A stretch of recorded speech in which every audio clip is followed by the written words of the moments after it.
l'homme te souhaite une heureuse année.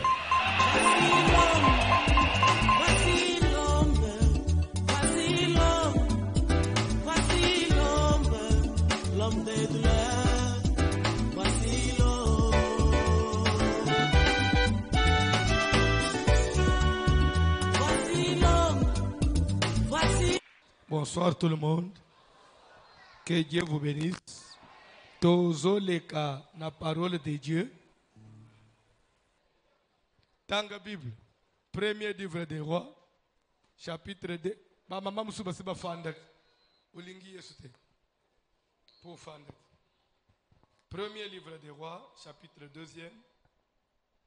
Tobandina verset 36e. Pour la vie et pour la guerre. Oyebi, nzamba pambula bande kwa poto. Bande kwa poto na ebite pourquoi baza branché, baza correct, bazo sala bakamunyo stozolo. Na ebite po ba mela kamili kina tongo na ebite. Bisu tellement qu'on est dépassé.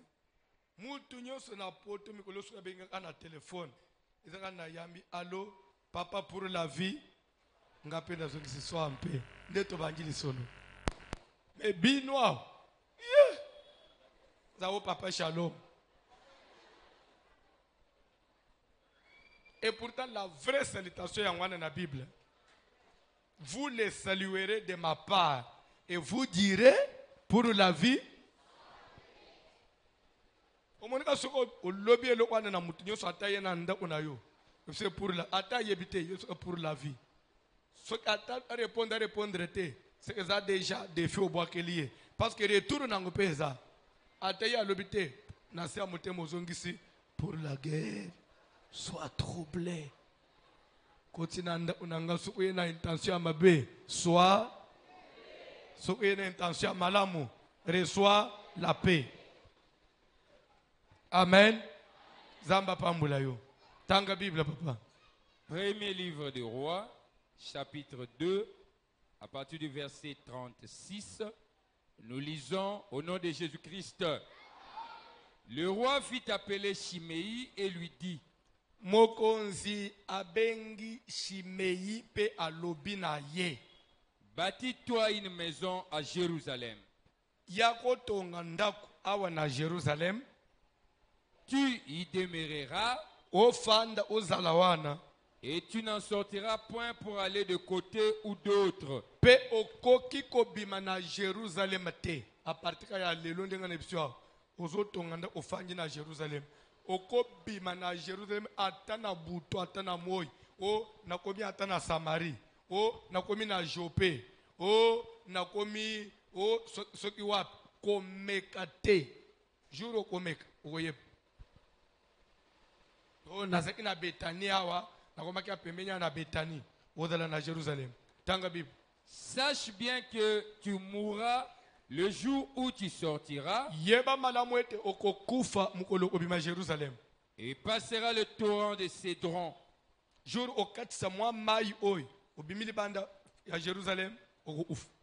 Ton sang sera sur ta tête. Shimei répondit au roi: c'est bien. Malam. Ton serviteur fera ce que dit mon seigneur le roi. Mosali na yo akosala oyo kolo nangai mokonzi alobi. Et Shimei demeura longtemps à Jérusalem. Shimei avandi pe avumeli ngonga mulai na Jérusalem boko vanda.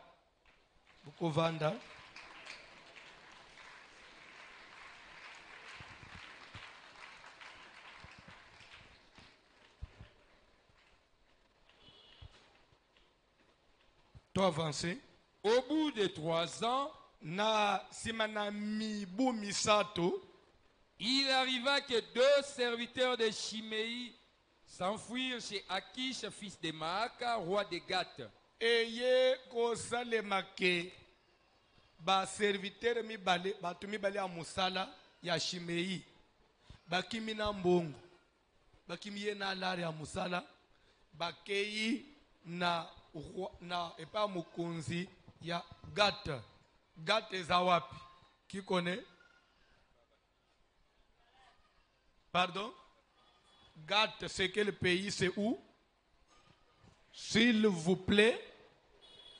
S'il vous plaît. Gath, c'est où?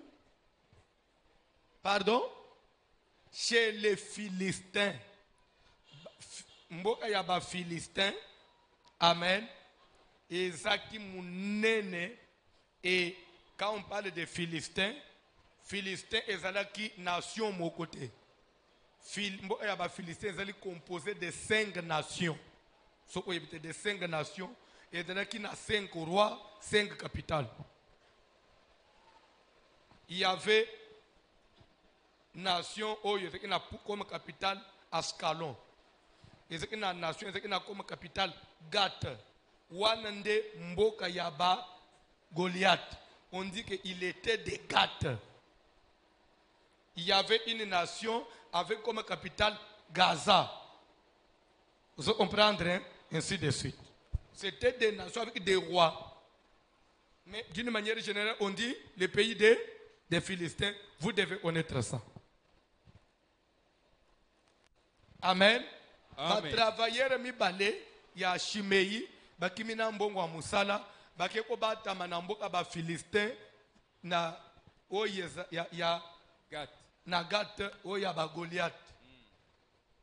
Pe soko yebite un jour tukulebelango Goliath mulayi na ye na munene na ye wana azalaka ye mokote na famille na ye il avait aussi d'autres cousins.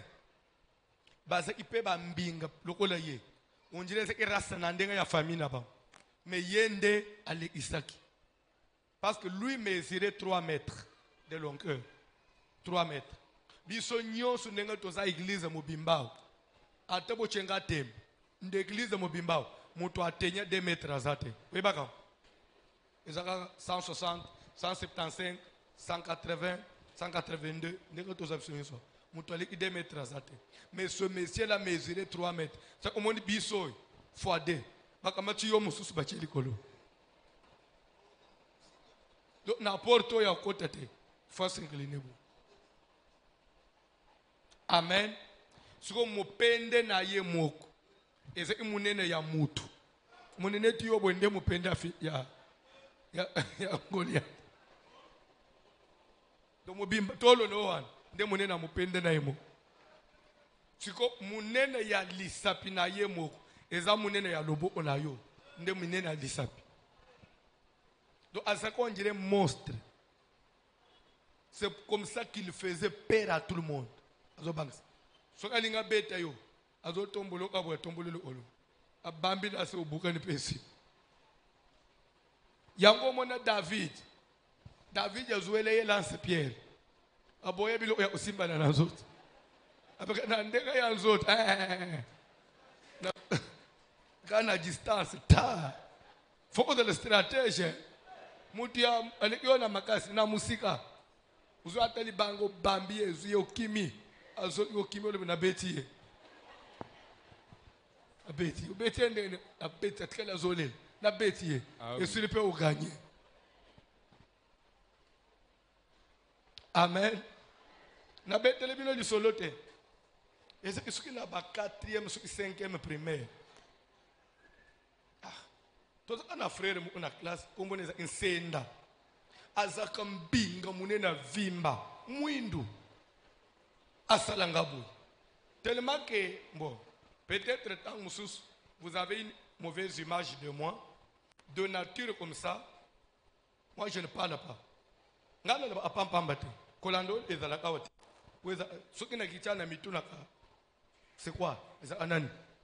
Je suis timide. Moi, je ne parle pas comme ça en l'air. Et surtout, ce que tu me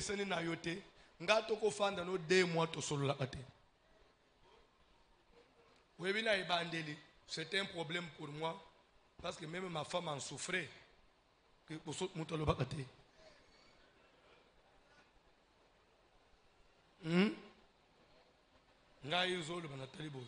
Si il y a à dire, ce qui peut être tout fan de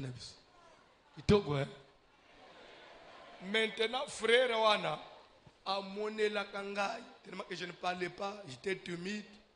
Sikoyo, Zoua na yesko c'était quoi? Je ne parle pas, na dérange, na classe na na mutute, mais na premier de la classe, premier. Yesko zoba moya. Alukaka avant de pembe na ngana la isaye. Soki na boyo na obeta yo. Akomi ko kimi sanga classe. Na sorti na obeta yo. Na talika botikali 3 minutes na kimi. Tellement que l'équipe a tous au sekangai au banga asende l'habité on va au fanali konga mo ote ngape na sala 9 mois na libo mukolo mo na sorti moye bima ya makasi abanji ka babilo one wana telemi azo changa misapina ilongi beta yo kozala mayele nde ozala makasi kasi bimisa mayele na wana beta ngana parce qu'on a du béton na fini na mayele wa lere mo usikoyo mutu mo azotune me yo tumula amwana bat aza distre azo solo la boy na invoquer Saint-Esprit na invoquer Saint-Esprit papa awa na likolo azolo na nyiki ye mokuta papa amati bana baba makila moi makasi wow, François Betisende ba memingana mapeka tobunda te e sila tito sisa class ako atika abeta yo moko ka obima makilati esila ato ko finga ngai na profiter kana mo lo yenge wana mo vide azwa ya yo surtout que na invoquer qui peut Saint-Esprit non je vais te soutenir bon tozolu mo na solo hein na ba iselu solo mususu toza ipe na yana bisomo kwa mobile non ça y a te papa leki abali mwasi papa leki mu ya voyou amela amasanga amela anajamba soka ka uti unaye ko beta mwasi abuka mwasi avimbisa mwasi ti famille mwasi bo malibali ongana lingi mobile nanga dis-moi si pas le bâté. Trop c'est trop. Na wewe kufana libalo. Mukolo muka ye kaka na quit na yewan.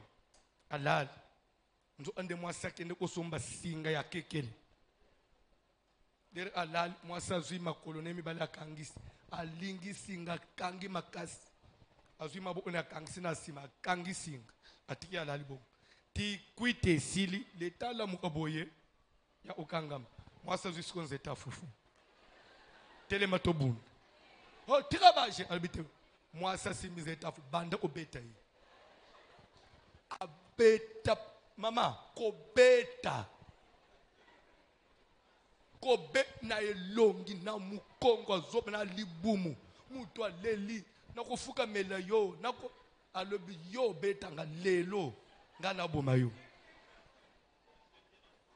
Abeta ye. Tinzeta fufunyo se panzani. Bangomi bale nanda.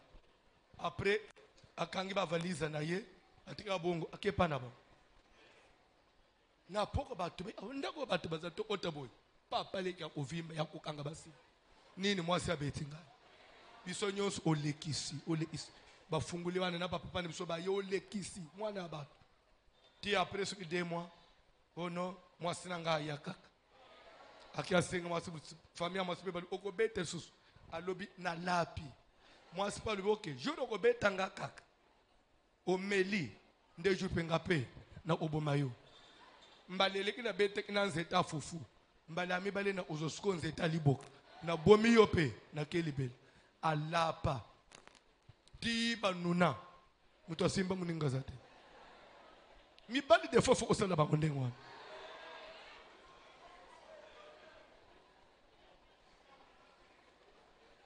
te ayebisika nazongi nanga jour osimbanga ata na se apongi kolala te na kolinga yo singa na bomi yo na nzeta liboka non je ne le ferai plus. Paie-moi ces heures de délivrance et c'est une prière te bilo museza ma bolongo te c'est ta foufou de moi kuite kei ne faites pas ça chez vous. L'homme est le chef. Toi, tu ne peux pas faire ça. Mais quand tu es dans l'église, au bout de 3 ans, il arriva que 2 serviteurs de Chiméi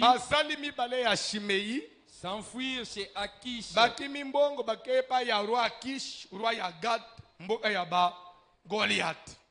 On les rapporta à Chiméi en disant,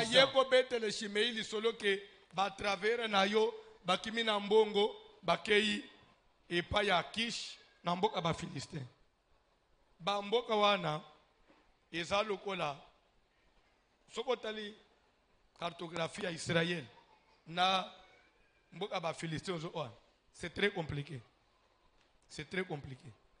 Actuellement, même bande de Gaza, c'est au milieu d'Israël. Et ça, Mbokawan eza neti kalembelem yaba Philistin. So Israël eza etongi boy, etongi tout autour tinasima. So ba Philistin nakati.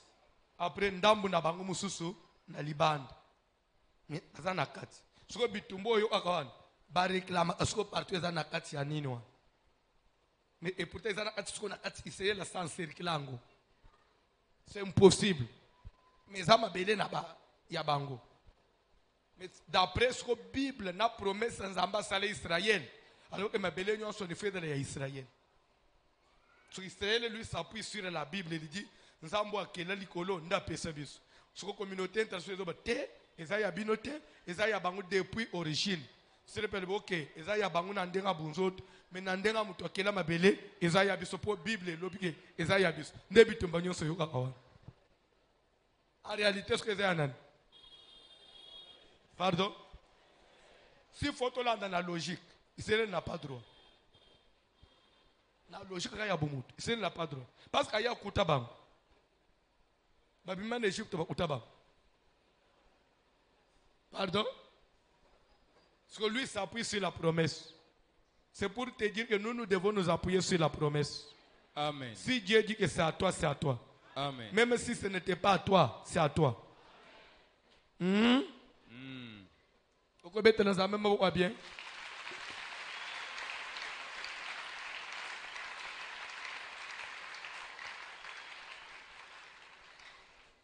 Toi avancer. Chiméi s'éleva, Chiméi a telemi, c'est là son âne, amatina mpunda na ye, et il s'en alla à Gath chez Akish pour chercher ses serviteurs. akei na Gat epa ya roi Akish, poata luka batuna ya musala a récupéré ba bien na ye. Chiméi donc s'en alla, Akei et il ramena de Gath ses serviteurs. akangi pe ba serviteur na ye na mbongo azongi na bango. On informa Salomon que Chiméi était allé de Jérusalem à Batu ya Gath, songi pe bazanga ate na mboka. Moka ke betela Salomo li solo ke muto loba ki ke akati sa frontière te. Abima na Jérusalem te. Ata rivière akata te. Akati skuto ke te na mboka ba Philistin. Ari ipere batu na ye azongi na bango. et qu'il est de retour. Pe azongi. Le roi fit appeler Chiméi Salomo abengisi et ye. lui dit, Atobi na ye. ne t'avais-je pas fait jurer par l'Éternel Yo liboso na nzambe na lapisaki yo te. et ne t'avais-je pas fait cette déclaration formelle? Toyokana kite boye. Sache bien que tu mourras le jour où tu sortiras Toyokana ke jour okobima Jérusalem nde na koboma yo. pour aller de côté ou d'autre. Ata obimika na 2 mètres ozo liwa na yo. Et ne m'as-tu pas répondu? Répondez ngani. C'est bien, Na kosala ngote. j'ai entendu. Na yoki. Pourquoi donc n'as-tu pas observé le serment de l'Éternel Pona nini otosi malobi makina muno ona yote. Et l'ordre que je t'avais donné, ordre na pesa ko pourquoi auto-cité. et le roi dit à Shimei, Roi alobi na Shimei, tu sais au-dedans de ton cœur oyebi na kati ya motema na yo, tout le mal que tu as fait à David, mon bolanda père. siko parti wana, bolanda siko parti wana. Nazo expliquer ango na munoko après batangi to clôturer. Landa. Shimei azanan. Pourquoi Salomon a bengi alobi na ke tonga na Jérusalem ko bimaka Jérusalem te? Est-ce que ça ke na pamba boy? Shimei, qui est Shimei? Salomon n'a pas botamité. Zolanda solo. Roi David a zui abotoli mwasi ya Uru. Soda na ye. Pe abomi mubali. A récupéré mwasi wan. Abandi obota na ye bali. Zolanda. Nzamba tindi prophète. Kende koloba na ye. Prophète a ye na lisese. Webi lisese wanat. Alobi na ye lisese. David a dit que l'homme qui a fait cela mourra. Le prophète dit que cet homme-là, c'est toi. Regarde ce que tu as fait. Obotoli mwasi an muninga na yo. Olangi mobile obomi. Pe ozuate krente moko ya nzambete na likambwana. Du moment où na mbongo, basi ebele na mboka, tu pouvais prendre d'autres qui olanda ako ya muninga pe obomi kolo mwasi. Sache donc que ole osal. Malheur et ko sabattre nanda unayo. Et lo yo osali na secret, ba osalo ngo na public. Pe liwa e ko katana atenanda unayo.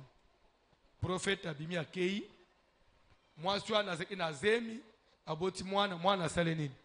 Mwana tikali ko bela kufi. Na sima kaka kozi alikambwana. Amnon mwana ya David aye kolula demi sœur na Tamar a violé ye etamboli mboka mobimba mwana ya roi violele inaye soni kaka parti ya likambwana koboto la mwasi ba troboma mobali ndeko nzama ko vivre ba phénomène bizarre mwana ya David Absalom grande sœur ya Adonija auto ye ole kilobi grand frère Adonija et grand frère ya Tamar ou ba violé ina Amnon, donc Absalom, celui qui était plus beau que toute la nation d'Israël. Aye kotombo et la papa naye. A sali parti politique, a sali rébellion. A zinandambo ba soda papa bazui minduki. Babandi ko combattre papa ndenga fidèle kota.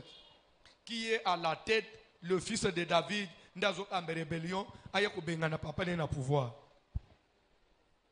Na peut-être zolanda lisolo pe aye atindeli papa na abandi ko botola pe ba mboka abotoli komi pembeni ya Jérusalem atindeli papa na bango malo boyebisa papa na zoya soka miki melite na zuye na kokata ye ndambu mwana na yo aluka miki mel d'ailleurs pour yeba koma méchanceté na zana ya vandaze tellement que David armée ya David libososko ya Absalom armée David yezo perdre ndenga ya mubutu bando perdre rafden David atele mbadi mwana we osambusa ngapamba azwi mwa ndambo basoda na keleke ba baze fidèle na ye po basoda nyoso batombo elie bake kote ya mwana balibi yenza amba pesie mukongo mwa muke batikala ki sude wana akimi na bam akimi Jerusalem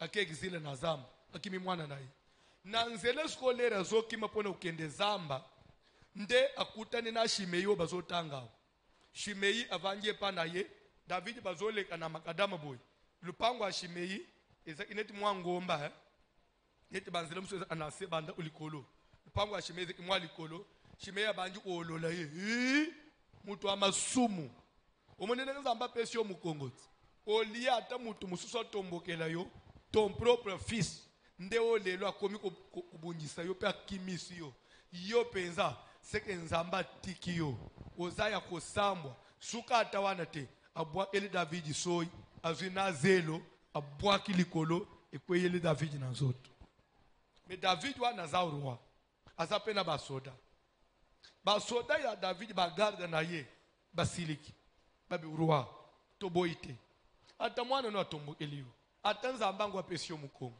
mais quand même tu es roi. Tu ne peux pas permettre tina mutu akomi kobwakela soi na zelo na nzoto. Trop c'est trop. Tozo bete masasi.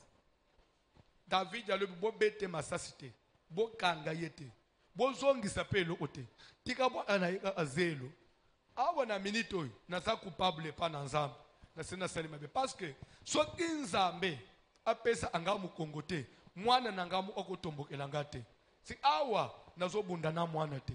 En réalité likambo eza nzambe nde azopinira ngai. Lokola nzambe azopinira ngai, nde mutu opazwi possibilité ya kofinga ngai, parce que nzambe ahumilie ngai. Tika kaka nazala humilie, lelo nzambe akomona nyonso oyo ayokela ngai ata mawa alimbisa ngai. Soki bo bandi kobeta bato bazofinga ngai, di moment naza humilie na nzambe, eza neti nazomivange ngai moko. Botika bwa ana yezelo, eza problème te. Wana pa finga bwa izelo bwa imabele, David ya pupulika uswe kotie na suki, bakimi na bango bakerebe kubata. Amen. Absalom pe ayeti lera komi azwi mboka s'installer atindeli papa na bango malo po yeba ke ngai nayo orange ya libela nazo salelo umoko ekobangi sopo na libela. Akangi basi nyonso ya papa na ye o papa tikaki. Abengisi Israël ke lobi toza na meeting. Urwa kosala discours. Biso nyonso na stade de martyrs. Isele boli bantuka mukonzi asika Absalom abengi biso. Batu bayina ba cadre na ba ministre ba ambassadeur ba fandi urwa yasika. Meeting ezani ni discours ezani nazo banda kokushe na basi ya papa na ngai moko moko en public. Comme ça na miso na bino nyonso. Pour papa yeba comment. Vous savez nakoloba lorsque quelqu'un, quand vous êtes un homme, vous avez une femme. Si tu vois quelqu'un toucher à ta femme, c'est que mutu ana suka zuyo akoboma yo. Boyeba kango. Peut-être bino boza ba kinois. Boyebi makambo msusu te ya mboka, mais il y a un adage ya mboka elobaka boy. Mukaji nga, comment on dit, poso na linga na chulubani te mukaji mkise bachaka bungi kabatu bachabanyanga na ni muntu tu kabatu baja bantu babijito nazo interpréter siko mwasi azalo kola poso ya nyama oyo babenga ka renard. Umone renard za amuke za kamwanya mamuko amuke boy. So bazoba ke mwasi azalo kola poso ya kamwanya mawana balia kango batumi balete. So eza yayo makabula amwasi te ngeti yonde ngoza ana 3 mibali wana tala so baje ozana natiki mate yango as so papa eloko ni nakosiao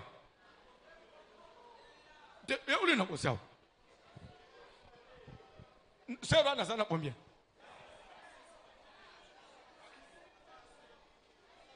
ozana dete oya université na oya église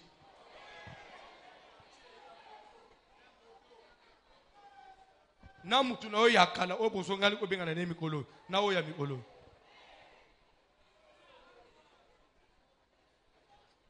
na ko ba kisele bino quelque chose ta musokolo ba eza lisese ya mboka bongo eza bongo dans les 10 commandements de Dieu. Dans les 10 commandements de Dieu, il y a un commandement qui dit n'enviez pas la maison de ton prochain et n'enviez pas la femme de ton prochain. Mais le contraire est en l'homme n'est pas égal à la femme. L'homme n'a pas le même statut que la femme.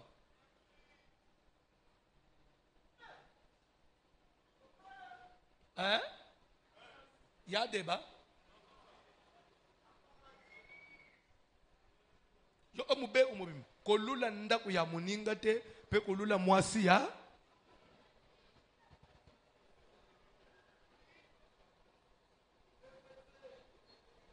on ne peut pas dire Kolula mobali ya moninga parce que dans la Bible on a vu les hommes qui avaient 2-3 femmes. Même dans le monde, on n'a jamais eu un mariage ou soit dans la cité chez les païens, maman mo ana mibali mibale. Azala. Te na bana mukil. Ana mibali mibale, pe ba yebi etoza mibali ya mwasi wana. Oya ye lobby 2 jours après, ayebse que kende parce que moninga no pe foya. Hein? Nandeni. Nazo be pa ba pagano. Esu mbete nandeni. Mais moi si mobali ya basi mibali ya samonana na mukili chez les païens azana basi mibali moi moko pe ayebi ke ngana za mwasi na ya mibali bazobota pe bana bayebi ke mama kulutu na biso so papa kulutu na biso pe yake biso toza bana ya mobali ya mibali wana bana ya mobali ya mwasi azobota bana na mibali babali ye na mibali pardon. Oh, nazo tuna ba mama bino butika ba commenter. Te na koloba bongo na lingi na loba teke. Ogenda ko bala 2 parce que ce que le moni pasteur yemo utoloba. Tozo ya. Ndumba.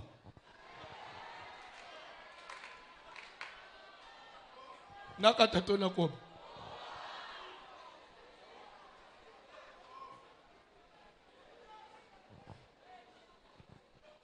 Vieux moro na tei mabe. Tenatuna na vieux moro na tei mabe. Vieux moro na tei bien. Wole vieux moro anjimi na leki. Toko ko avancer. Oko de lo fanjo ana. Zabaki omoni. Feu. Kola pambulu. Oko beta maboko to avancer. Alors Absalom a sala meeting. Papa, batu nyoso bafangi na se. Yesko na balcon. Azozo moko. Soka silisi oya kiti. Babengi ambali. Yope mata. Akiti. Batindi musu. Basi ya papa na ye.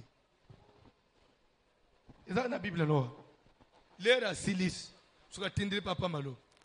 J'ai couché avec tes femmes. Mais qu'est-ce oya? David a dit, moi, on était à niveau 1. Trop, c'est trop. Mais côté David, il y a qui? Afukaminase.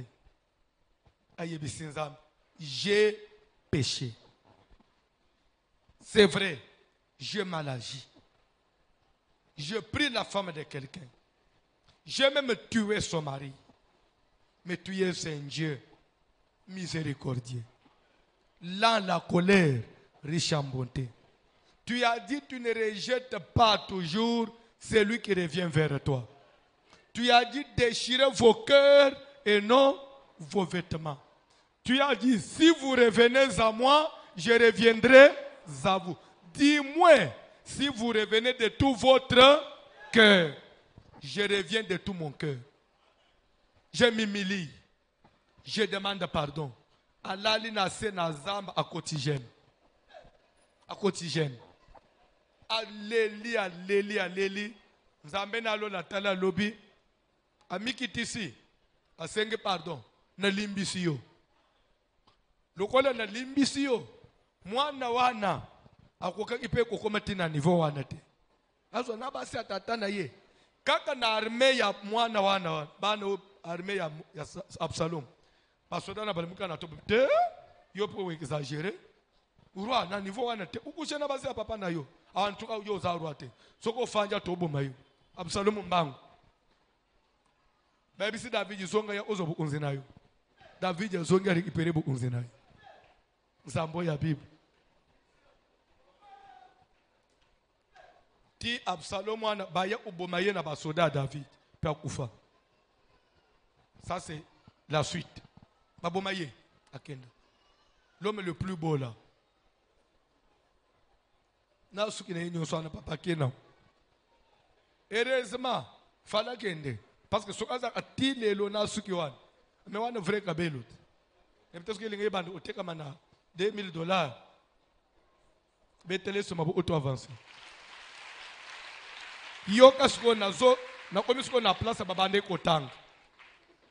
lero David sikoyo alingia kufa azongele bukunzi na yete alimbisa Shimei akomi pe Salomo akoli David alinga kufa avanjisi Salomo abiswa karne na bika koma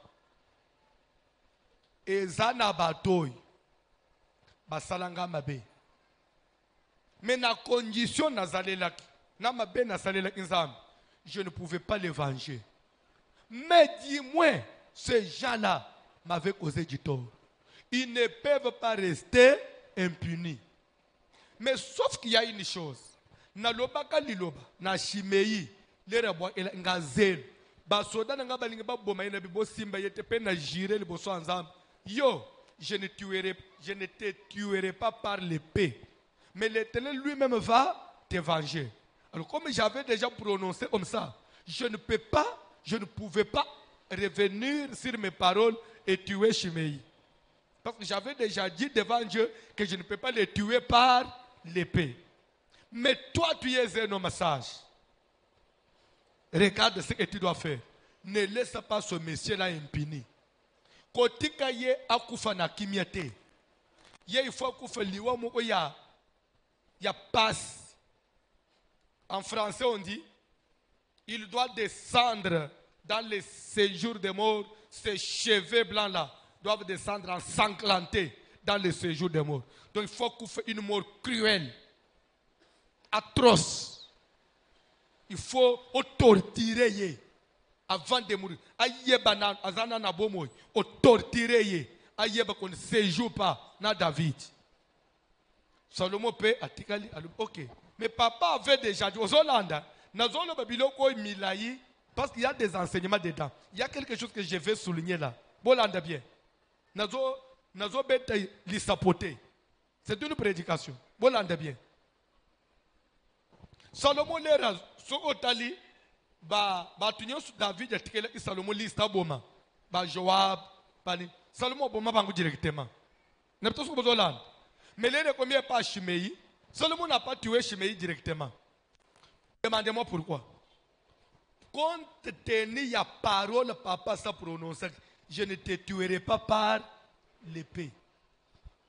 Alors, l'Ilobawan, si Salomon passe outre, l'Ilobawan est au bout de malédiction sur tous les royaumes. Na Israël na babanga amalobebi mana munoko. Au moins na vie que ton oui soit oui. So oso bimisé le pas moto. Il faut être là bon. Nde umona ameme defone église na ebisa kabana basi.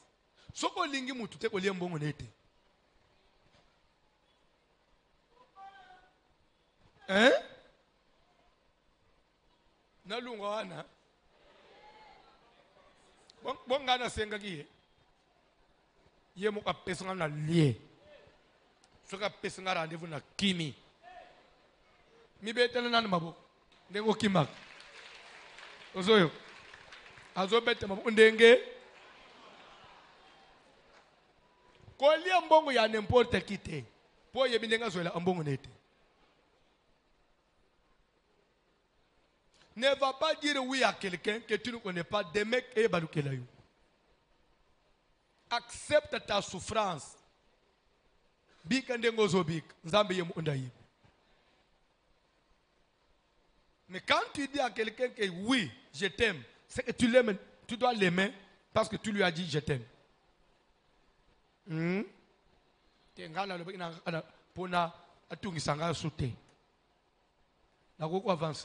Je vais parler aussi aux hommes.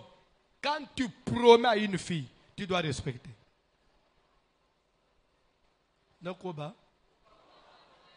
Ce ne sont pas des jouets.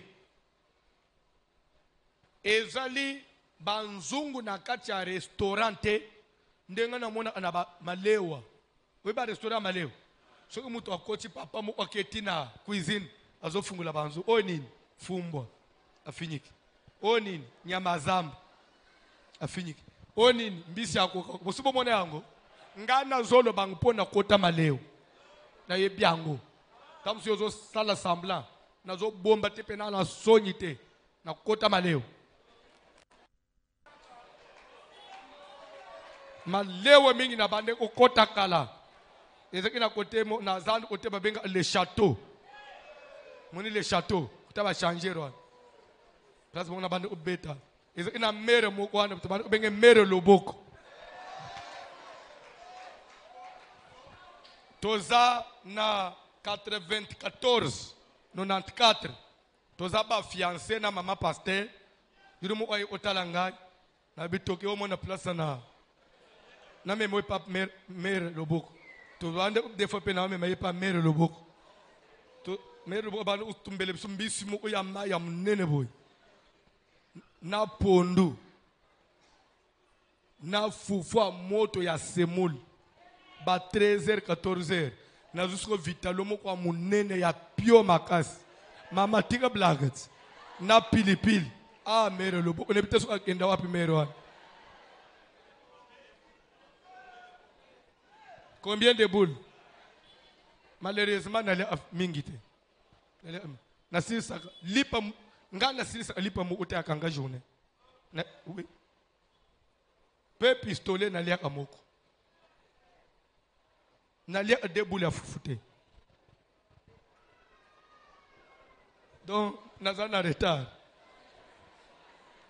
ok toi tu dois avancer hein yo betaka combien hein et yo za jouer à Barcelone hein oui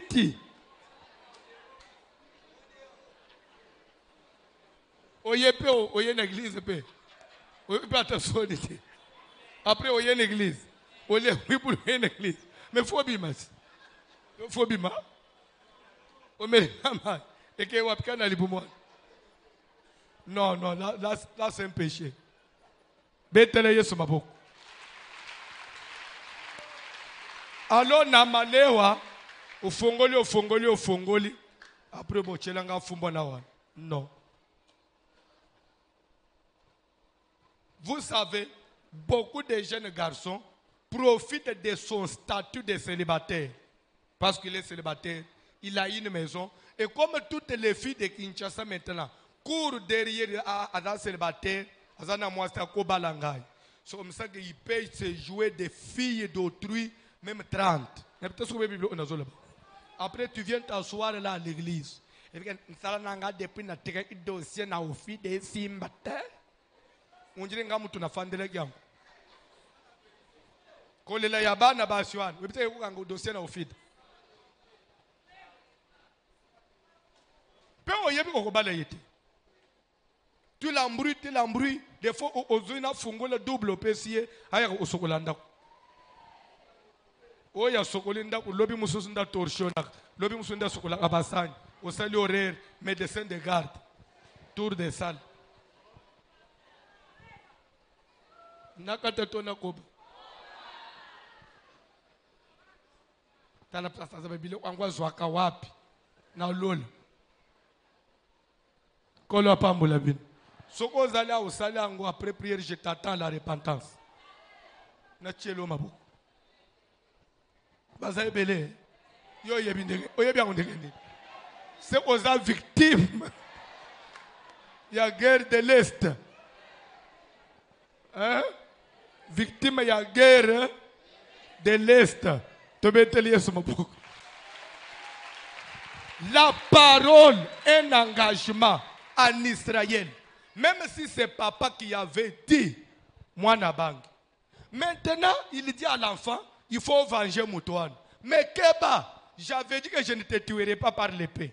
So, ok, nandenga lo yenge, et ko benda malédiction. Je sais que tu es un homme sage. Nzamba kopé son sagesse. Comment tu dois l'éliminer? Au monde ça nous devait faire accompli. Il faut bombayer mais keba. Na yebi sans nzambe que muto na ko bomé na ipété. Même yo pe ko bomé na ipété. Oza un homme sage. Nzambe la nzambe on a la sagesse na yo. Apeso mayele comment tu dois agir. Quel dilemme. Salomon pratique la sagesse ya nzambe abengisi Shimei. Simei a quotidien nanda uyarua. Bachebilo obalie. Après yebisi Simei. Na zo peso ordre. Na vi na yo. Oza na mbongo. Nebi oza na mbongo. Zabilo ebele. Ozo tonganda una capitale na Jérusalem. Luka place somba place tonganda pe vanda wan. Ozo jire lelo que à ata matanga ata promenine yoko bima Jérusalem te. Ou soit tu choisis na bomayo na makambo sala papa ou bien offanda na Jérusalem ozala kimia. Habité. Je préfère être en vie. Nazozo bilo unanganyo so na ba société nanganyo so nazo offanda na papa na raison proposition mabe. So comme ça que Shimei va s'installer à Jérusalem. 3 ans après Nzambe soke vengeance ya Nzambe. Baloba ya Nzambe umelaka me yakakaka. Et ça la makaka. 3 ans après, ba travailleurs mibale bazokima na mbongo. Shimei atali monta mbongo bakima kinango. Te ba kusakana na ngande abosan amatina mpunda na kelike batunaye akekanga ba travailleurs wana. Abimi na Jérusalem abimi Israël akena mboka ba Philistin. Akutani pe na roi batunanga muko bakimi ba ya roi na tindi batu bakangeli banguye bapesi azongi na bangu na Jérusalem. Lere aka zongi Salomo bengisi. Ojire kili boso na Nzambe oloba inini. Okobima kato okobima ate. Na kobima kate. Jour okobima na kosala nini? Okoboma ngai. Obimi to obimi te. Na bima ki papa. Lelo nde mukolo ya liwa na yo. Et si je te tue, engagement papa salaki. Eko kanga bisote. Pourquoi? Parce que eko kende na contre-valeur ya engagement yo pe ozui. Olobaki na kobima te. Alors ton engagement à toi est salut contre-valeur na ndenga papa olobaki na obimo na epete. Aujourd'hui je te tue. Mbala mo apes orde bokata ye moto. Abandi ko rappeler oyebi mabe osala papa na ngai. Webi ndengo bwa ele papa zelo na nzoto bwa ele yesoyi. O chola roi. Shimei. Yo aniske makamunyo so na tobo sana. Yo aniske na bisko yo fanda opone sengo. Je craignais l'engagement ya maloba ya papa na ngai. Mais awa yo po bouke engagement aux yeux pa Nzambe. Shimei contre valeur. Engagement contre la parole de Dieu est très sage. Et si vous avez besoin de la sagesse, puisez-la dans la parole de Dieu. Papa tanga suko bilo utoklotiré matin. Et le roi dit à Shimei, tu sais, au-dedans de ton cœur, tout le mal que tu as fait à David, mon père, l'Éternel fait retomber ta méchanceté sur ta tête. Vous comprendre? Ma bena yo Nzambe azongiseli yo pona nini? Omoni mutu asali ba travers bakima na mbongo. Eza Nzambe po yo biba frontière obuka mubeko. Tu vois comment Dieu réagit? Mutu asali ba travers bakimi pe bakye musika te. Okepe osu bangu na mbongo nyonso. Mais eloko Nzamba luka kikaka okatisa frontière. Tanga Bible. Mais le roi Salomon sera béni. Je te tuerai et Dieu fera retomber ton sang sur ta tête. Et moi, le roi qui te tue, je serai béni. Parce que dans tout cela, je n'ai aucun crime. Toi, tu vas mourir par rapport au serment que tu avais fait, que je ne sortirai pas de Jérusalem. C'est le serment là qui te tue. Parce que tu y avais confirmé, affirmé aussi, que le jour où je sortirai, tue-moi. Comme tu y as violé cela, si je te tue, je ne suis pas coupable et ton sang ne retombera pas sur moi, même pas sur la maison de mon père, ton sang retombera sur toi et à la place, nous serons bénis. Comment on peut tuer quelqu'un et être béni? Je vais vous dire une chose. Il y a des gens que nous devons tuer et être bénis. Oui. Nous les tuons et leur sang retombe sur leur tête. Demande-moi comment, pourquoi. Comment, pourquoi? Comment, pourquoi? Parce que il y a trop de méchanceté, il y a trop de mal qu'ils nous ont fait. Sans que Bissoto réagir. Nazoye bisebino tolo banano entre nous. Na botam.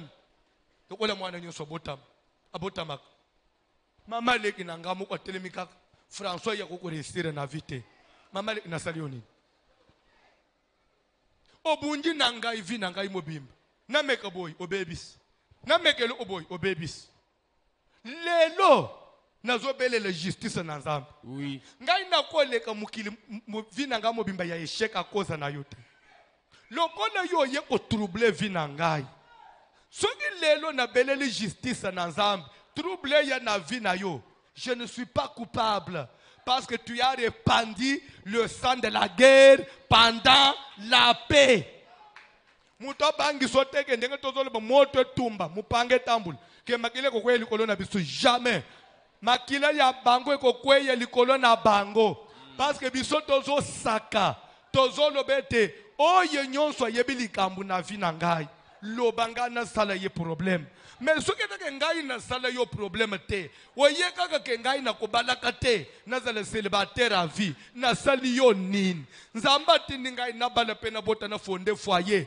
Papa leki oya komi mari de nuit na ngai na meka boy échec na meka boy déception abandi ko chenga tina ba myoma na libumu achanga na ba infection papa leki mabeni ninga na sala yo loba justice ya nzambo ya lole ezala te mais soki ke nzamba za na bomo mabenyo yo salinga vina ngai mobimba si je te tue aujourd'hui ton sang retombera sur ta tête et moi je serai béni. Est-ce que quelqu'un peut dire leur sang retombera sur leur tête et là vous savez voici l'homme et tous ses fils, ses filles, ils seront bénis. Est-ce que quelqu'un peut dire nous serons bénis? En les tuant, nous ne serons pas coupables, mais au contraire, nous serons bénis. Parce que nous, on ne tue pas un innocent. On ne s'attaque pas à n'importe qui. Nous disons, oh dans la maman au botangai,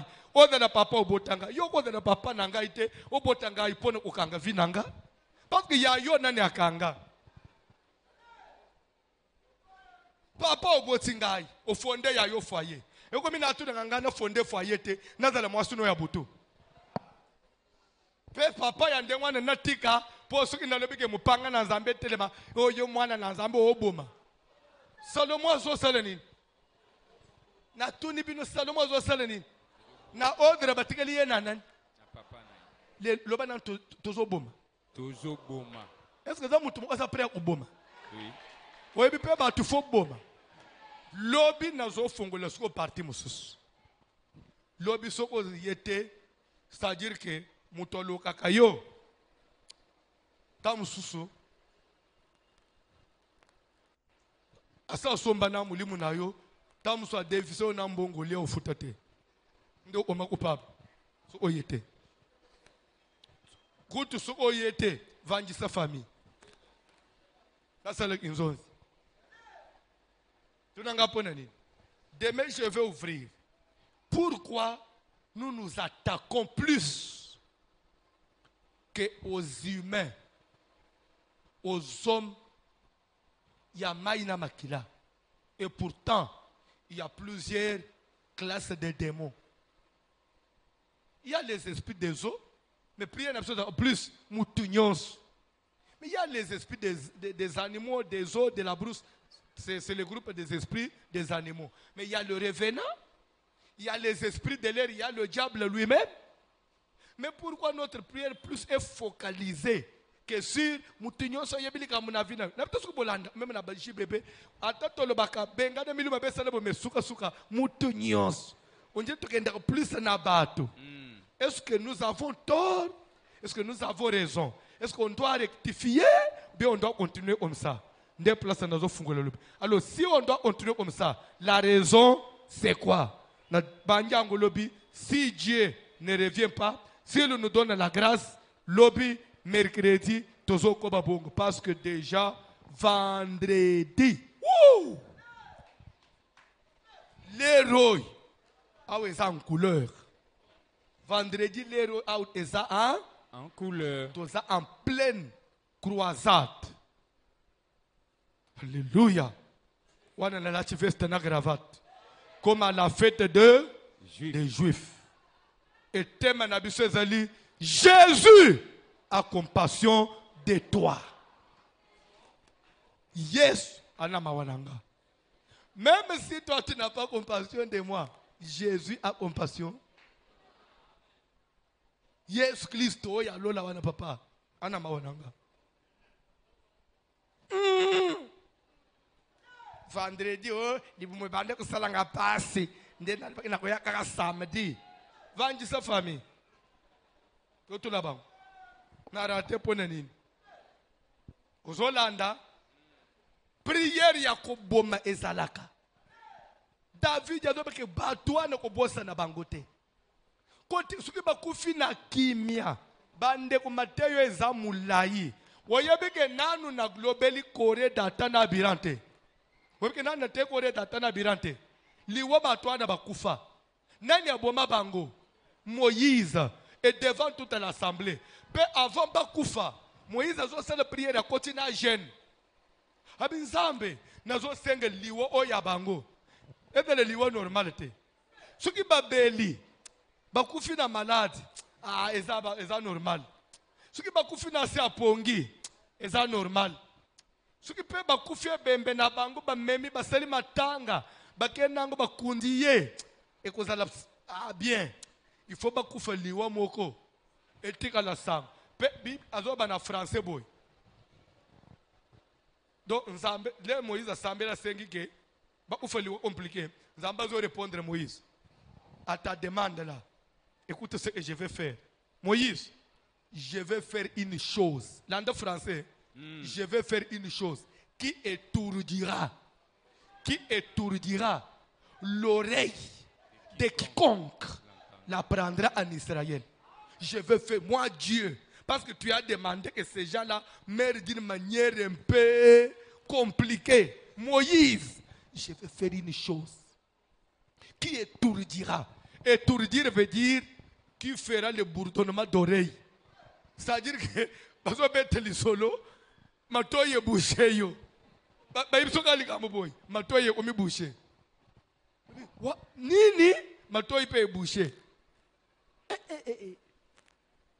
Tokote yango pour la vie pour na kotali sa Kinshasa bazimbeli likambo na nzambe na face moko. Bazoka ni seke église bo makate. Bazoka ni seke église tumbu ezala ate parce que il y a la grâce. Seke église bo makate, Pierre aboma ananas na saphir devant tout le monde. Après que Jésus ait déjà versé le sang, Pierre aboma ananas na saphir, ils sont morts suite à la parole de l'apôtre. Est-ce que le sang d'ananas et de saphir est retombé à Pierre? Qui t'a prêché mal comme ça? Quand on vous dit sortez des fausses doctrines, des enseignements erronés, vous ne voulez pas comprendre. Dans le soir, on fait une bande qui n'a pas bazo le yo ban bazo bebi selo misala bazo envoûter yo vie yo yo prière sur oframi na butu nzambe nazo recommander bando ki nyonso o batela bango kolo na ngai o pesa bango bomo imulai o simba mitema da babongwana bayeba pe yo Seigneur baya ko salela yo ba ko mape basala nzambe kolo yo ya ipona ko bungisa te o ya ipona ko bikisa. Qui t'a dit que Jésus a ipona ko bikisa? Otanga na Bible nini? Qui t'a dit que Jésus a ipona ko bikisa ya ipona ko bungisa te? Il faut tout fondre la Bible. Il faut tout mettre la vérité en face. N'a pas quelque chose? Yesu ateilite ya mo ote na église. Yesu atana banjimi 70. Ateilite ya mo ote 58 bakei. Atikali na 12. Abungisa to aganya. Azo tuna 12 o batikali. Pourquoi bino bokete? Bokende pe. Bino botikali nini? Bobiba, bolanda bang. Oh, nous. Parce que nous avons compris que toi tu as les paroles de la vie. Mais nous autres 58 ans, Yesu bungi ce que toi as gagné.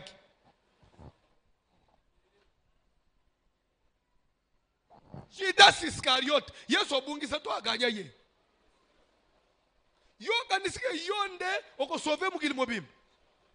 Nzambe ya bolingo nzamba amao. Sodome na Gomora chebangwapi.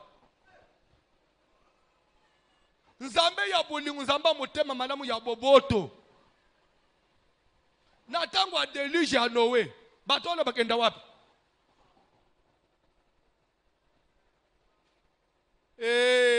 Omoni évangile ya inango. Ya gimbansek.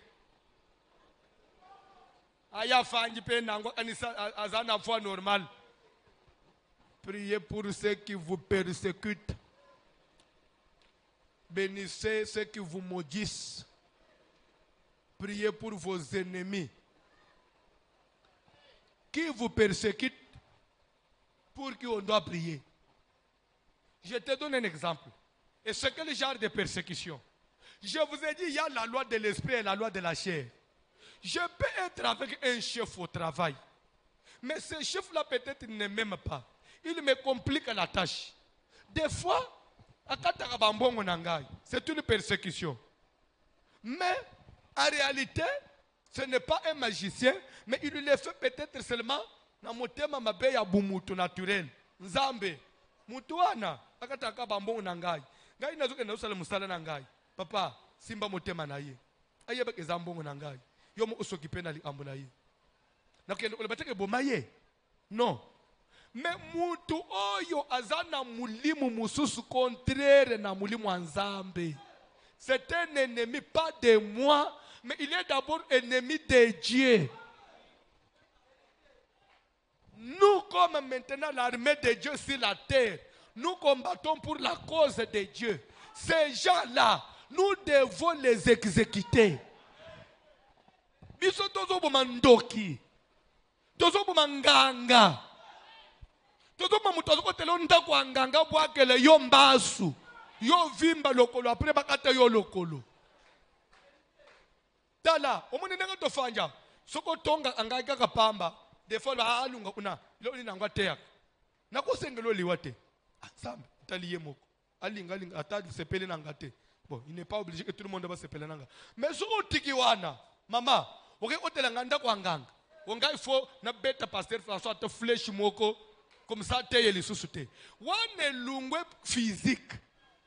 Et comme il est spirituel. Parce que comme il a aussi armes spirituelles. La Bible dit que nous marchons dans la chair, mais nous ne combattons pas selon. Parce que toi, tu es allé hors la chair. Aucune spiritualité, papa. Vous allez recevoir les attaques des armes spirituelles. Nakobeta obus. Na ko lancer bombe atomique spirituelle. Oya Hiroshima wan. Oya osaleke ozobota mwana ana makolote ana mutute. Oboti mwana ka kitenyi boy. Nde prier tozo sale lelo. Muto fande la maternité na yo. Soka za mwasi alibal. Akobota ka tron. Kutu soki na siliki mwana vela na muto ambisi. Abi mampioji. Comme ça, on ne se joue pas des enfants de Dieu. Vous après, télémaricolo.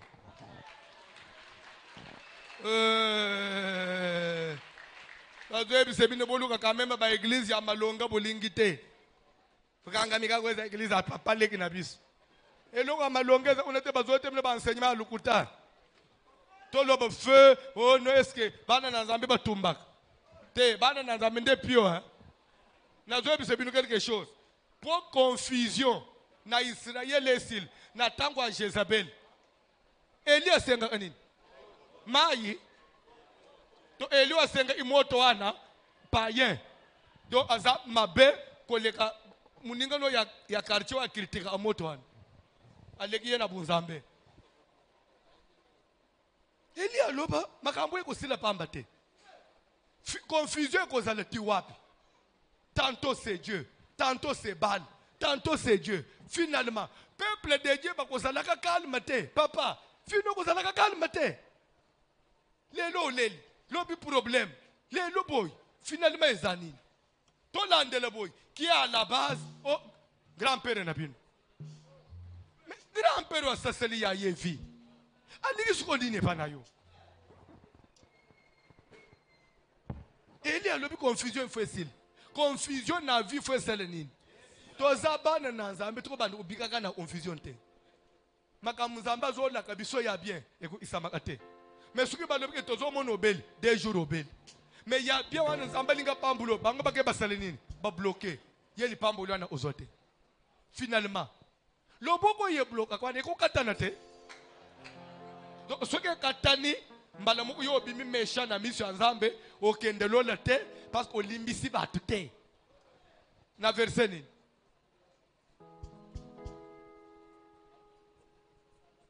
Na verset nini? Exécuteur. Comment est-ce que vous enregistrez? Exécuteur. Exécuteur. Exécuteur. Exécuteur. Nazolo baboy. Soko beli miom. Edale uta na Nzambe. Mengana njimite ke Nzamba pesa omutu miom. Nzambe oyo alo yo miom na libu. Mais soki na mutu ya mai na makila. Des fois mutu ana pe aliye mbongo na yo. Ayaka pe osungiye na famille. Oh yaya na ngai, yaya na ngai. Mais yaya na ngai yo nakati ya motema na ye ya tanga mingi. Ye mwana mwasi atanga mingi azalo lendo azomi mwana po atanga ya kozalaka kimia te. Akoyeba na butu sikoyo azokende kozoloti na bandoki ya musala place musalaka. Kaka po baya ba cheve yo. Yaya ya boyi pe abeli yo sungiye otindi mbongo baswanye ye. Bana na ye bazangi mbongo kusala examen d'etat. Bazanga ki $40. Baye olelo kamacho sale nini? Opes lelo basala examen. Na butu azoyela yo na zete abete yo na mukongo obela kalibumu. Atabino moko mama. Wane biso to agir te. Poso ki to agir te okende lola te. Lola ngo ya mutu ayolo. Bien ya mutu azo kritikende mutu apesa kabatu lola. Munu ba betizo musu bato basala kana. C'est comme s'il y a des gens, on dirait yenda za kana thermomètre ya utalaka bunzambe ya bato. Oya za suna nzambe te uche inga thermomètre. Oge baga na bino tozo boma. Tozo salani. Exécuter. Ozo pele la moto na nzambe. Yoka. Même si c'est ton propre père qui a vendu ta vie. Nzokande, papa no asala ba succès. Papa no azala na bambongo. Papa na azotonga bandako. Papa kende ba poto azongaka.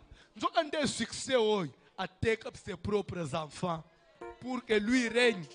Maintenant ta vie à toi est kala ya kotekam parce que papa doit régner.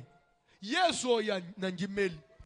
Yeso nanjimeli. Akonjimango atezali mama botanga. Atezali mama abotanga portanga 9 mois na libumu. Soki mama zali derrière ma souffrance. Derrière ma souffrance. Mama akufa. Nakolela ye. Lokola mwana lela mama. Nakokunda ye avec honneur. Mais l'essentiel alungwe nano atiki ngana salanini. Na vivre. Le banano na vivre. Ma sœur, il faut vivre. Vous savez, vivre c'est quoi? Vivre ce n'est pas respirer. Vivre ce n'est pas respirer. Vivre c'est aussi, tu as besoin de manger du shawarma, tu manges le shawarma. Tu as besoin de te déplacer pour arriver aussi un jour à Dubaï. Tu vas à Dubaï. Tu dis non, je ne pars pas à Dubaï. Cette fois-ci, je vais tourner en Turquie. Ok, en Turquie, au petit tour, moi 3 semaines, aux zones qui paient. Bah, tu vas m'en quand même. Na tout moi crêpe moko ya original. Tu vas bilo moko bête, mais que tu comprendre en côté, nous avons des bilo au Tinango na Turquie. C'est ça la vie. Mais il y a quelqu'un, ya maina makila pour lui yoko sale biloko anete oya yo Turki wenzanga mbele tombola o lekeli nangwe patatu tatu a diminuer a pesi fort webi tatu metre na ba metre webi ba metre te bien est passé wivino as analier c'est wivino was an atelier na kwe ya plateau Nyanza. Ok na atelier wan. Bakangelo na se alipeka po maboko ezovimba bêtement faire oyeli biso na église soki tolobi exécuter feu moi sur le pays atombola ebimi fou aoseka mpe lisusu olia silika ozoboma lobi fo fungwama fo somba bandako Amen. il faut tonga Amen. il faut badokenda ba vacances na Miami. Ah oui. Amen. Exécuté.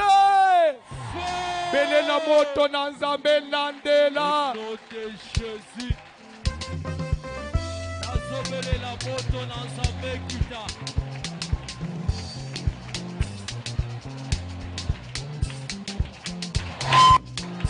Au nom de Jésus.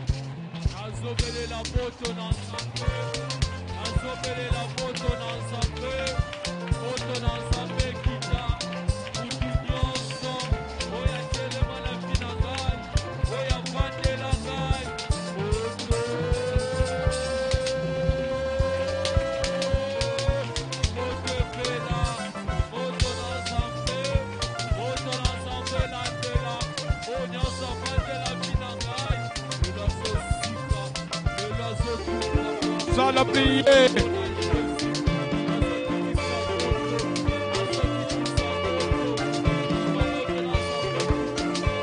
Sana prier.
Na biso bino omoko pe tosukeli wana pona lelo na lebeka ile omoke osambeli tosukeli wana.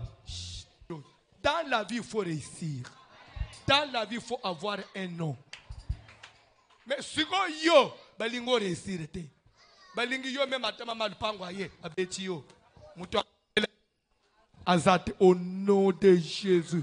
Mutu nyonso afande la kavina yo yo sala kombo te yo fungwama te. Ah!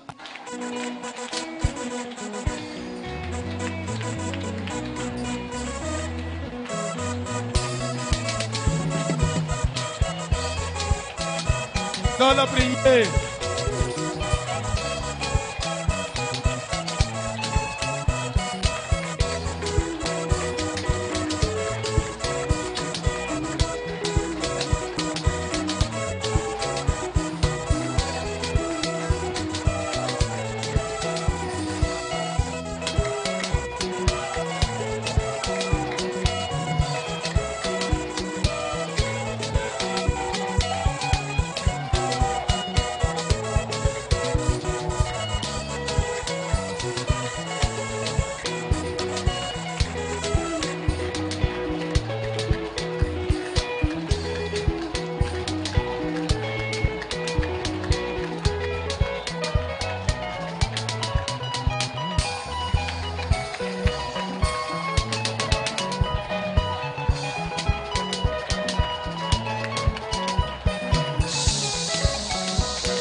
yoka nazolo baboy nazolo baboy kotanga classe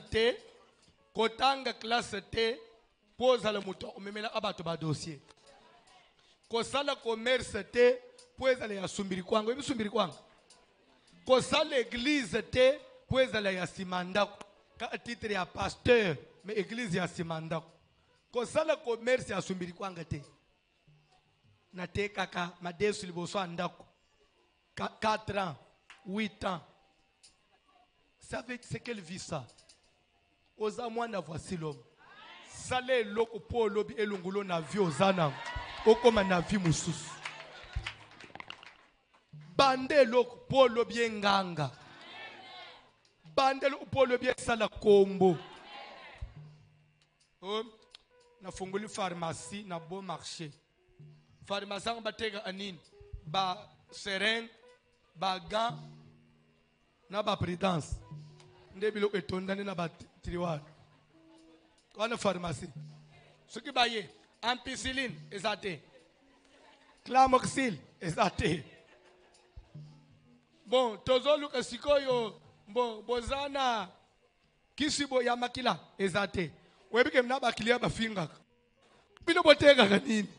Bino boteka ka kama lunga kuna kende. Toteko nini oteka. Suka sali recette na pokwa na pharmacie ateki combien 18300. Juro oteka 22000. Lelo toteki. Toteki 22000. Nazo peso toli. Monso obimilelo. Kangango. Nazo suma kamba solo bozose. Kangango. Kende ukangango. Fanda nandako. Uzo chambuteaji na mkilipamba. Nazana atelier ya couture. Atelier ya couture na kama machine moko ya kala egata. Kama machine chaque fois il faut sopa mafuta likolo pour tourner. Ba client ba koneza ake. Maître. Kangela ngajipe. Maître. Uniforme ya mwana fungo mina lipeka Osili simbo pesa nga 500. Ah maître. Na lipeka pamba 500, zwa 200. Oza client pesa kaka. Après yao na tongaka. Na tongaka na yolo. Tala kende kukanga.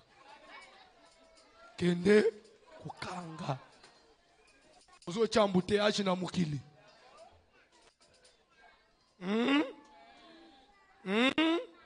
Exécuté! Exécuté! Exécuté! Na kinzambe soki na kufungula hôpital pweza le dispensaire ya mutaye na ye kosokola pota ya mutaye docteur botu banga kisi na ngai na idana kisi na ngai na ikapo botu bangai soki koza l'hôpital abong malamu na kanga. Je ne peux pas faire quelque chose à Simanda. Je le fais pourquoi? Soit je le fais de tout cœur pour aller là, soit j'arrête. Commence quelque chose où Dieu peut mettre la main. Lobi fungwa. D'ailleurs, ce soir, je vais prier pour tous ceux qui ont un esprit, qu'est-ce que je dirais? Un esprit d'entrepreneuriat. Un esprit de créativité, un esprit. Il y a des termes là qui me manquent. Il faut dans la vie, bato bazana courage. Je vais prier pour vous. Au bandje loko, ato bandje na 1, nzamba chamabu. Ko travailler pour nous bande ko tourner ici comme côté. Des années.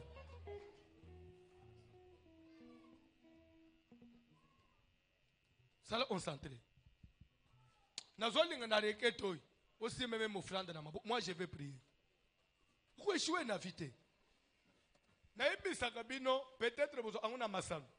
Nzambe na lo la sala errerte. Ba pasteur na inchese baza ebele. Calculer na place au fanda. Comment nzamba sauter ça yo ba église. Oui, on m'y retrouver à. Yo ça que accident. Vous connaissez que erreur. Bien hasard. Nzamba trouva kike. Oya tia aw. Ndeko correspondre na problème na yo. Na bandeli, n'échouez pas dans la vie. N'échouez pas dans la vie. Maman ne besoin de fufu ya poussière. Fufu ya poussière ateka liboso anda kwana. Ndelele mu usuki bazolamba. Fufu etebi. Kenda nanu toka na basekuna ya ochia. Azoteka azolela. Pe nini na sala a commerce. Uela nga ofranda combien? Azoteka fufu ya poussière. Ekolo 800 francs. Opesa nga ofranda combien? Nga pe pasteur ka ya batu bateka fufu ya poussière. Na koteka ki pasteur. Je vous dis. Ce que c'est pasteur modèle one. Malamu nazongi mundimi. Na ke ata na aseka bandere nazongi na nga mundimi. Pe nana nyongwa mutu te. Ce que simbite za nini? Nazo sala concurrence na mutu. Umuni na vie. Ce que luke simbite njima ke simbite tika. Ko kufa pamba. Sala commerce yezo kendeli boso. Bande loko yezo monana. Tika ndenga nazo le bawo. Nzambo ya benganga. Asala ke ngana yo to tutana, to kutana. Na mukili bale ba ngomba na ngomba etuta ekutana ate. Me mutu na mutu bakutanaka. Nzambe ndasele e yona nga to kutana. Eza azara te. D'ailleurs soko tali église boza iliboso. Ba pese ko na grado ebyango. Au utu na kipaka yo. Na pese te grade te mozaka. Je vais prier. Jésus, tu pouvais te tenir du haut de la chair, tu pouvais lever les yeux vers le ciel pour déclarer et dire, tu as eu ce courage-là. Père, je te rends grâce. Parce que de tout ce que tu m'as donné, je n'ai perdu personne. Comme pour dire que, Ndenga Baye Aou, c'est toi, Dieu, qui me les a donnés. Tu ne me les as pas donnés pour qu'ils échouent. Ils ne sont pas venus pour vivre la confusion.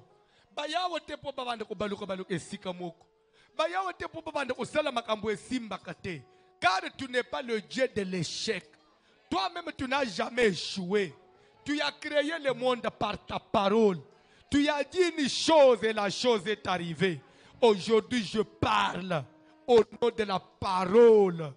Tous les passionnés des affaires, des business, tous ceux qui ont cet esprit-là d'entrepreneuriat, tous ceux qui ont cet esprit-là de faire quelque chose, tous ceux qui à chaque moment ils se dérangent, ils tournent sa tête, ils cherchent toujours à faire quelque chose, à créer quelque chose, pour qu'un jour ils montent.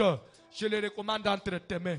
Bénis leurs idées, bénis leurs projets, bénis leurs pensées. Tout ce qu'ils pourront entreprendre, je prie pour que cela réussisse.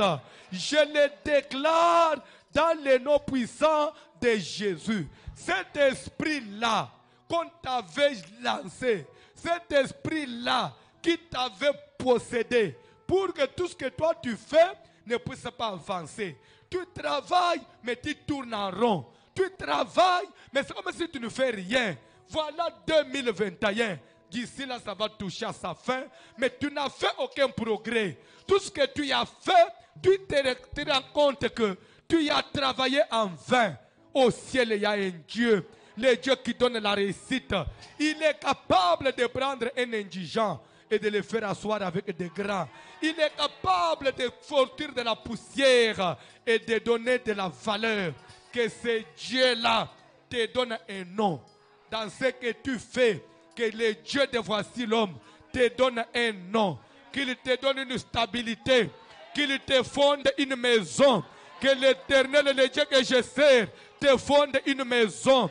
Tu as commencé avec $500, retrouve-toi à $50,000. Tu avais commencé avec $10,000, tu dois atteindre $1 million.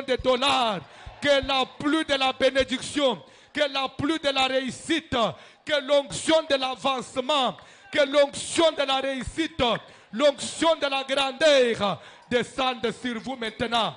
Descende sur tous vos projets. Descende sur toutes vos affaires. Descende sur tout ce que vous faites. Dans le nom de Jésus. Toutes les meilleures pensées, tous les bons projets que tu as, je les soumets à Christ. Et je prie pour que la main puissante de l'Éternel t'accompagne dans ce que tu fais. Dans le nom de Jésus, devant de toi, je place la réussite. Au nom de Jésus, que la grandeur, l'élévation, la renommée soit ton partage. Je le déclare. C'est lui qui m'a appelé à son service, par Jésus qui m'a appelé à ce ministère. Il m'a mandaté et il m'a doté d'un pouvoir. Il m'a doté de ce pouvoir pour que quand je parle et que ma parole crée quelque chose, laisse que cette parole crée la vie. Là où il y avait la mort, que cette parole crée la réussite. Là où il y avait l'échec, toute maladie qu'on t'avait imposée, injectée par le monde des ténèbres, je la détruis au nom de Jésus. Je détruis la maladie à travers le feu du Saint-Esprit. Je détruis la stérilité au nom de Jésus. Je détruis les échecs au nom de Jésus. Je détruis le célibat au nom de Jésus. L'instabilité dans la vie, je les détruis maintenant au nom de Jésus. Les troubles dans la vie, manque de paix, tout ce qui te trouble, tout ce qui t'a toujours troublé, ce qui te fait manquer la paix, dans le nom de Jésus. Que le Dieu que moi je prêche donne la paix même à ta santé. Et aussi une santé de fer. Sois aussi tranquille. Rentre aussi dans ton repos. Car mukoloni ni yokopem. Mukoloni ni ya yonzote kopema. Maladi nyonso batia yo na nzoto. Ata ya ekuluma du sang. Ndenga na droba makile kata. Perturbation des règles et kende musika. Ba myoma ya molili et disparaître. Le Dieu que je sers, il est capable d'enlever les myomes, car c'est lui qui a créé la matrice. Le fabricant de quelque chose, il ne peut pas échouer à la réparer. Il y a le Dieu qui a créé ton corps. Dieu, il a toutes les possibilités de remplacer la pièce qui est abîmée. Saint-Esprit, toi, docteur Jésus, descends maintenant, guéris les malades. Que là où il y avait le diabète, la guérison miracle. Là où il y avait le cancer, la guérison miracle. Le sida, la guérison miracle. Reçois ta délivrance maintenant. Reçois ta guérison maintenant. Que la main de mon Dieu soit au rendez-vous ce soir. Dans le nom puissant, glorieux, merveilleux du Seigneur Jésus. Je dis et je déclare cela. Je confirme. Et je dis Amen.